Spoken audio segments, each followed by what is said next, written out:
Bike લાવો એટલે આમ એવો સ્પીડમાં નીકળે ને કે હા હા આખું બજાર હલાવી દે, આખી સોસાયટી હલાવી દે, અને અવાજ એવો કરે તો કાન દબાઈ દેવો પડે. એવા હોય છે ને તાર બાઈકો બધા. તો તમારા મુખેથી શું નીકળે છે? શું નીકળે? આ કોક દાડો પડશે તો પાપડ થઈ જશે.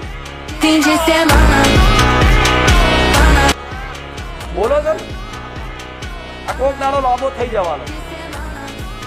એ એની મસ્તી લોકો દેખાડો કરવા માટે જ આ સાધન લઈને જતો હોય, પણ એના જેટલા લોકોના શબ્દો એના મેણા વાપરવા પડે, કેટલા લોકોના શ્રાપ લેવા પડે, એને પોતાને ખબર હોય કે બરાબર જતો હોય અને 10 જણા મોઢેથી બોલે આ કોકદાર પડવાનું. આ જેદાર પડશે ને એદાર ટોગાર શું કશું નવું આજુ નહીં રે. બોલો છો ને. અને જો તમે જે બોલ્યા છો ને અઠવાડિયામાં જે પડ્યો છે